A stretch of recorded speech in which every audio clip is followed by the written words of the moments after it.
Audio de mercados de Andbank de martes 10 de diciembre de 2024. Se hace imprescindible explorar los giros geopolíticos que están redefiniendo el panorama económico, en esta ocasión desentrañando los potenciales efectos que la caída del régimen en Siria podría tener sobre los mercados financieros, dado que Siria es un agente, es una pieza clave en el panorama económico y energético mundial. El cambio dramático que estamos viendo en Siria abre un abanico de preguntas críticas en torno a Siria como un punto estratégico, dado su potencial como ruta de transporte de energía desde el Golfo Pérsico hacia Europa. ¿Qué repercusiones podría tener esto para el dominio de Rusia en la red de gasoductos hacia Europa? Todo esto podría estar a punto de cambiar y también, cómo no, el impacto que la caída del régimen en Siria puede tener en la relación entre Irán y Líbano y, por lo tanto, en la guerra actual de Israel. Recuerden que Siria era el lugar por el que la cadena de suministros vital de Irán hacia Líbano / Hezbollah pues transcurría. La pregunta es, ¿se ha roto definitivamente este suministro vital? Si es así, ¿se abre la puerta a un fin definitivo del conflicto? Bien, empecemos. La primera pregunta que hay que hacer es, ¿y ahora qué en Siria? Después de la caída del régimen de Al-Assad. Bueno, antes que nada, me gustaría pedir disculpas por tratar un tema tan delicado como son los conflictos entre etnias, conflictos religiosos en Oriente Medio. El objetivo es analizar las posibles repercusiones que puede tener en los mercados financieros, porque existen estas posibles repercusiones. Y para ello se me hace necesario situar en el tablero cada jugador, así como definir los intereses que mueven a cada uno de ellos. Bueno, intentaremos hacerlo siempre desde la máxima humildad y con la sensibilidad que estos temas requieren, así que agradezco su comprensión. Bien, decía que lo primero que hay que responder es, ¿y ahora en Siria qué va a ocurrir tras la caída del régimen y con estos, abro entre comillas, rebeldes ocupando su lugar en Damasco? ¿Podrán los sirios por fin tener paz y abrirse todo este abanico de posibilidades? Bien, la historia dice que no. Al menos es lo que sugiere la historia reciente de Oriente Medio, en donde cada vez que un régimen cae, se abre una nueva realidad que puede llegar incluso a ser peor. Tenemos varios ejemplos.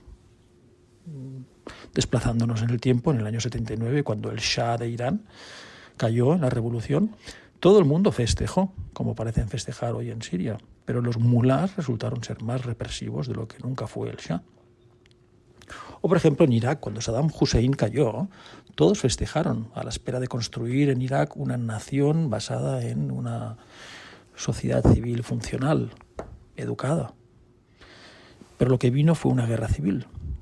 Una guerra civil que duró hasta el 2017, pero que todavía tiene coletazos, con muchísima inestabilidad en el país, con conflictos entre etnias muy intensos. Lo mismo ocurrió en Libia con la caída de Gaddafi. Hoy Libia está fragmentada en dos gobiernos rivales, Trípoli y Tobruk. O lo mismo con la caída del gobierno afgano antes de los talibanes. Por lo tanto, desafortunadamente en Oriente Medio y probablemente también en Siria, cuando un demonio conocido es derrocado, aparece enseguida un demonio desconocido que lo sustituye y que incluso puede llegar a ser peor. Me gustaría poner de manifiesto que hay un vínculo inherente, estrecho, entre lo que está ocurriendo en Siria con el resto de conflictos. Llama la atención de los expertos la rapidez con la que el régimen, digamos, el ejército sirio ha caído ante los rebeldes. Y el tema es que eran tan dependientes de las fuerzas rusas e iranianas en un momento en que estos dos países, Rusia e Irán, están ocupados en otros conflictos. Esa evidencia ha quedado patente y la consecuencia es que Ucrania ha costado a Rusia su ascendencia sobre Siria, o Israel ha costado a Irán su ascendencia sobre Siria. Es decir, el rápido colapso del régimen y del ejército de Al-Assad pone de manifiesto tres cosas. Uno, la importancia del momentum en los asuntos militares. Lo que ha ocurrido en Siria hoy no es ninguna casualidad. Es el aprovechar que existen otros conflictos. Por tanto, todo está relacionado. Esa es la segunda conclusión. Todo está interconectado. Lo que significa que no puedes mirar a un conflicto de forma aislada. Todo forma parte de un todo. del mismo juego. Y la tercera conclusión es que cuando una nación, una potencia, inicia una guerra y empieza a tener vientos en contra en ese conflicto o en una estrategia determinada, en un punto determinado del planeta, los eventos en otras zonas del tablero se aceleran y pueden acabar perdiendo más de lo que imaginaban. Empecemos con las reflexiones prácticas y los efectos concretos potenciales sobre los mercados financieros. La primera reflexión tiene que ver con el conflicto de Israel actual. Ya saben ustedes que Siria venía siendo utilizada por Irán como la cadena de suministros vital hacia Hezbollah.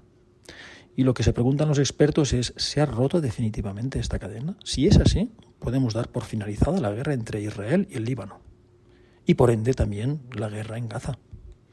De hecho, el bono a 10 años del Líbano, el bono en dólares a 10 años del Líbano, ha empezado a dar señales de vida. Este bono estaba en colapso, cotizaba a 6 centavos de dólar. Y cuando Israel inicia su ofensiva, ya hace algunas semanas, pasó de 6 a 11 centavos. Todavía muy deprimido, pero es un rally importante. Por lo tanto, el mercado empezó a ver un cambio de tendencia en Líbano, en donde había hiperinflación, devaluaciones masivas. Y desde la caída de Al-Assad, el rally ha continuado, se ha intensificado. Por lo tanto, el mercado está viendo los desarrollos como algo positivo, como el fin, quizás, del conflicto entre Israel y Líbano. Por tanto, si esto es así, si se ha roto la cadena de suministro entre Irán y Hezbollah, esto sería muy bueno en términos de finalización de la guerra de Israel, o que Israel mantiene en 7 frentes, porque si cae un frente, cae el resto.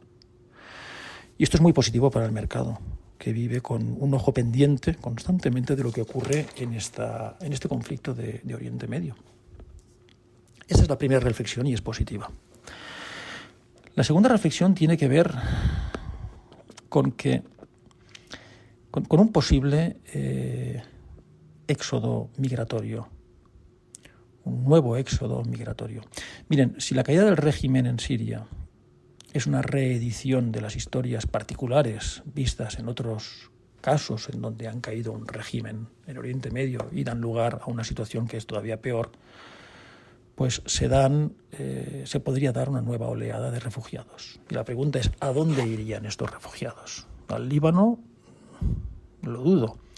A Turquía, también muy difícil, máxime cuando Turquía ya acoge a 4 millones de refugiados que Europa no quería. Por lo tanto, el camino natural de esta nueva oleada de refugiados, si en Siria la cosa acaba revuelta, el camino natural es hacia Europa del Este. Y si eso se da, pues no cabe duda que alimentaría más aún el auge actual de las opciones políticas antieuropeístas. Francamente, un nuevo éxodo de sirianos parece posible, ya que las minorías sirianas, ya sean alawitas, que son la minoría a la que pertenecía el presidente o el dictador, o ya sean drusos, o ya sean kurdos, o ya sean cristianos. Todas estas minorías pueden no ser del agrado del nuevo orden establecido en Siria, que es un orden salafista. Si se da este éxodo migratorio y se da hacia el camino natural, que es Europa, pues sería muy negativo para Europa.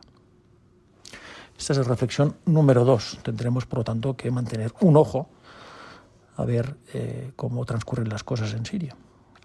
La tercera reflexión tiene que ver con un desplazamiento del conflicto actual que Israel mantiene en 7 frentes hacia el sur de Turquía, es decir, un cambio de agentes, un cambio de jugadores, pero un nuevo conflicto. Y digo el sur de Turquía porque Turquía tiene un conflicto permanente con los kurdos sirios, bueno, más concretamente los salafistas turcos. Los turcos consideran a los kurdos sirios vinculados al Partido de los Trabajadores del Kurdistán, que ya saben ustedes que es un partido político considerado como terrorista en Turquía. Bien, pues esta facción, estos salafistas turcos, podrían animar ahora a los rebeldes sirios, el nuevo orden sirio, que también son salafistas, a iniciar una campaña contra estos kurdos en el norte de Siria. Recuerden, estos kurdos han demostrado estar bien armados, bien financiados, porque tienen petróleo y porque Estados Unidos ha defendido su estatus de autonomía. Hay una zona en el norte de Siria, sur de Turquía, que se llama Administración Autónoma del Norte y Este de Siria. No sería un conflicto menor y afectará a una zona petrolera no menor, con entre 400, quizás 500.000 barriles por día. Por lo tanto, hay que ver cómo la interacción entre el nuevo orden de Siria y Turquía, pues cómo incide sobre la comunidad kurda. ¿Vale? Esta sería la tercera reflexión. Y la cuarta reflexión tiene que ver con la recuperación del modelo de crecimiento europeo de energía rápida y barata. Me explico. Si el polvo se aposenta en Siria de forma calmada, no hay guerra civil y el nuevo orden se aviene a entendimiento con sus vecinos e incluso con Occidente, Siria podría por fin ser el escenario de una red de gasoductos que trajera de forma barata y rápida el gas desde el Golfo Pérsico hacia Europa. Las fuentes podrían ser Bahrein, Qatar, Emiratos Árabes Unidos, Kuwait, Omán, Arabia Saudita o incluso Irak. Si esto se desarrolla, el gran ganador sería Europa, que recuperaría una pata importante de su modelo económico, que sería energía barata.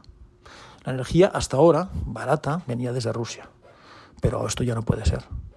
Por tanto, esto sería una alternativa y una forma de recuperar una parte importante del modelo económico que se vio truncado a raíz de la crisis de Ucrania. ¿Quién serían los perdedores? En primer lugar, Rusia, que aunque es cierto que Rusia ha orientado sus ventas hacia Oriente, hacia China y también hacia India, está lejos de poder mover los volúmenes que movía hacia Europa y con la facilidad que lo hacía cuando vendía a Europa. Por lo tanto, Rusia se vería despojada de su estatus de suministrador natural y competitivo hacia Europa. Y se vería desplazado de una forma definitiva, prácticamente. Y el otro perdedor quizás sería Estados Unidos, que tiene grandes planes y parece que ya hayan acuerdos. De hecho, ha venido suministrando todo el gas que dejábamos de consumir a Rusia, lo ha venido suministrando Estados Unidos.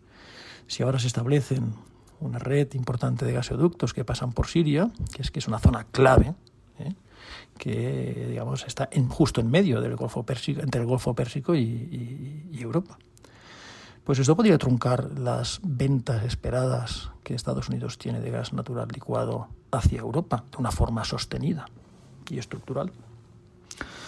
Pero todo esto solo puede ocurrir si realmente en Siria hay tranquilidad y hay paz.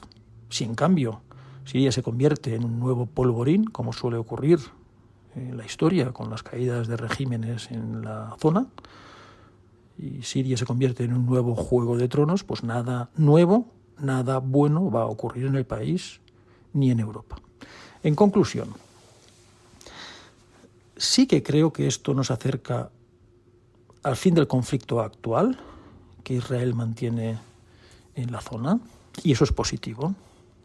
Y sobre el resto de posibilidades, bueno, es una posibilidad, una nueva crisis migratoria en Europa que alimente de nuevo el euroescepticismo, es una posibilidad. También es una posibilidad que despierte o se desplace un nuevo conflicto hacia el sur de Turquía, es una posibilidad, afectando a una zona petrolera. Pero también, y esta es la parte positiva, podrían abrirse nuevas y grandes posibilidades de transporte gasístico hacia Europa, recuperar modelos competitivos de crecimiento.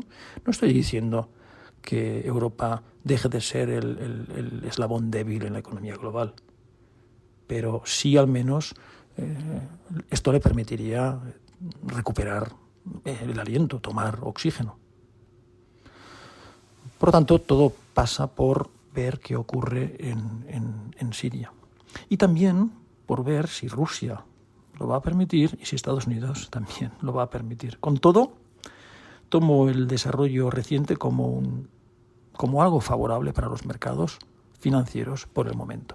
Esto es todo. Muchas gracias y hasta la próxima.